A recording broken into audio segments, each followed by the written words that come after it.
My name is Telemachus. I was born in 289 AD. What you see before you is, well, I'll get to that in a few minutes. But I was born in a small village just outside of Damascus.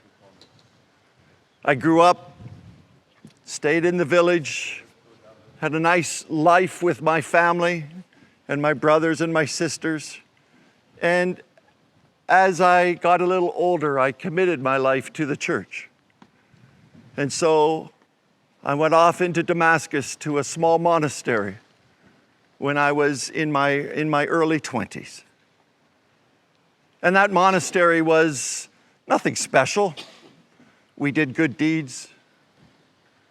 We worshiped. It wasn't a place where you had to be silent. It wasn't any of that kind of monastery. It was just a place where you dedicated your life to the things of God.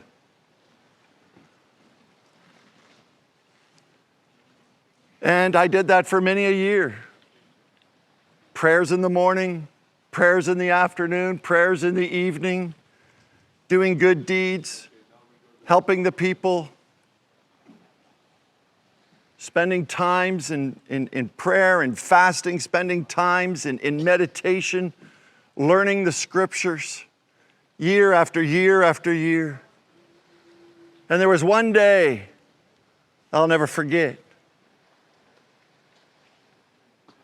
As I was in my morning prayers, I just heard, I don't know if you've ever experienced the voice of the Lord, but you know it when you experience it. I just heard the voice of the Lord, and the voice of the Lord simply said, go to Rome. Go to Rome. Now you understand, I was born in a small village. And being in a small village, and then even in Damascus, Damascus was not Rome. I had heard of Rome. Obviously, I'm part of the church. I had heard of Rome. But so I just said, all right. And I remember getting up that day, and as you've heard, when you hear from the Lord, you obey. That's what the scriptures say. And as I study the scriptures, and as I learned from all the characters of the Bible, from all the heroes of the Bible, when you hear the voice of the Lord, you say, okay, I will go. So I gathered up what little belongings, and trust me, as a monk, you have very little belongings. And as I gathered them up, I started my journey to Rome. Now, you could look on your map and kind of see how long a journey that is. It's a long journey. It wasn't something that could take just a couple of days, but it took months. And all the while I'm going, all I know is to go to Rome.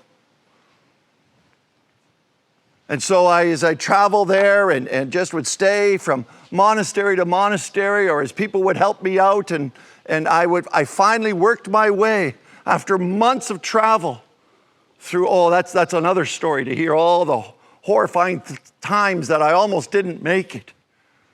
But I found myself on the outskirts of Rome, and maybe some of you have been there. Oh, what a sight.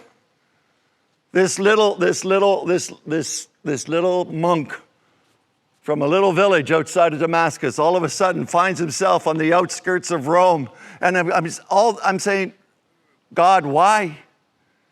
The hustle, the bustle, the many people, the traffic, the experience, the more people than I could ever have imagined. And that's just on the outskirts of Rome. And as I'm on the outskirts of Rome, I'm saying, I'm here, now what? And the Lord simply says, go into the middle of the city. So I work way in the middle of the city, and the crowds are I'm getting kicked around, and because I'm a little monk. And they don't often see a lot of monks in the middle of Rome. I find myself in the middle of Rome, and I say, okay, now what? And he says, to the Colosseum. Now, the Colosseum in Rome, again, maybe some of you have been there. The Colosseum in Rome is gigantuous. But what I see here has a little bit of a look of what you see in Rome. And as I worked my way, and just as you came in here, you come in from the top. You don't come in from down here. You know what happens in the Colosseum, right? And so I came in from the top, and the place was packed. And they were serving food, and they were serving drink, and everybody was joyous and happy, and it was just an eruption of noise. And I just found a little seat just at the very top.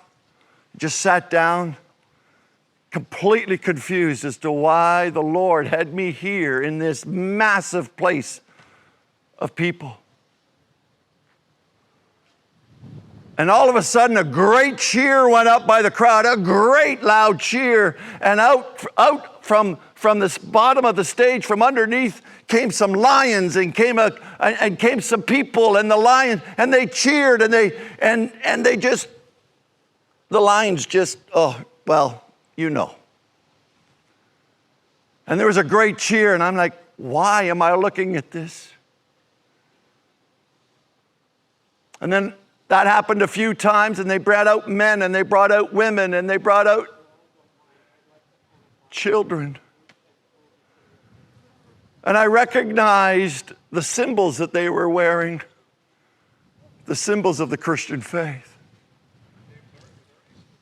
And then after that, for a little while, then they brought out these men armed and with swords. And they were the gladiators. And as I saw the gladiators fight and to the death, and over on the far side of the Colosseum is Caesar putting his thumbs up or his thumbs down, it overwhelmed me.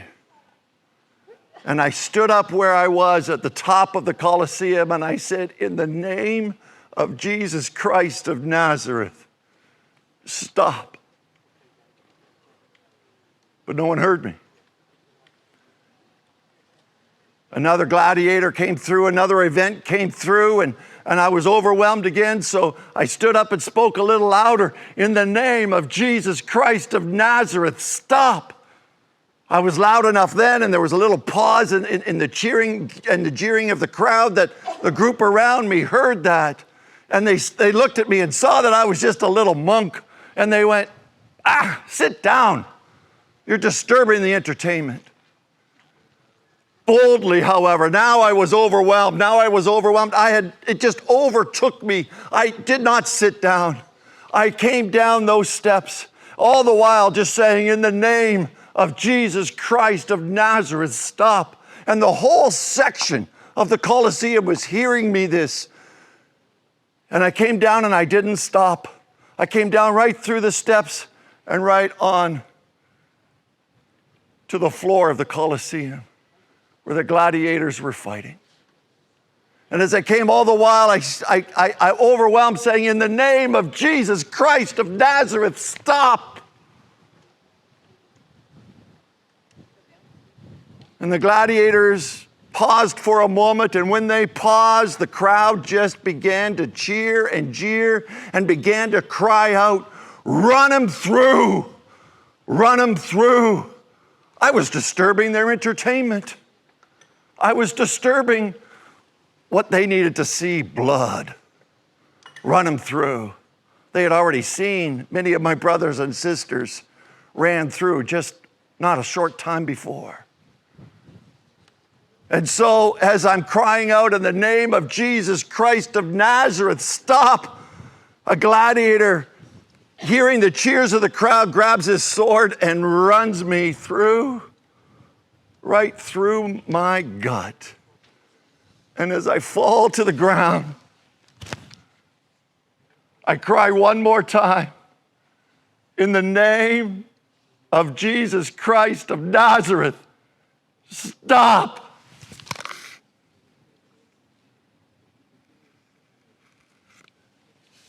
They tell me that as I took my last breath,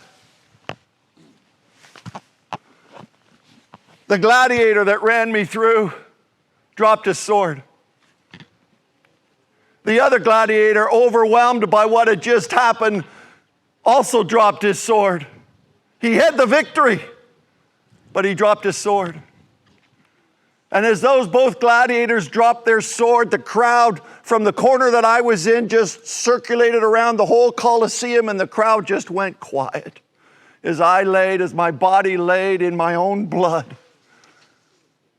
And as the gladiators left the floor, one, by groups of hundreds, the Colosseum emptied. And because of the name of Jesus Christ of Nazareth, that was the last event, bloody event, in the Colosseum of Rome. Yes, I lost my life. I lost my life for the sake of Christ. I had no idea when I left Damascus what I was going to be experiencing. But as you follow your Lord, as you follow that Jesus, as you follow Jesus, how far are you willing to go? Are you willing to lay down your life for the name of Jesus Christ of Nazareth? God bless.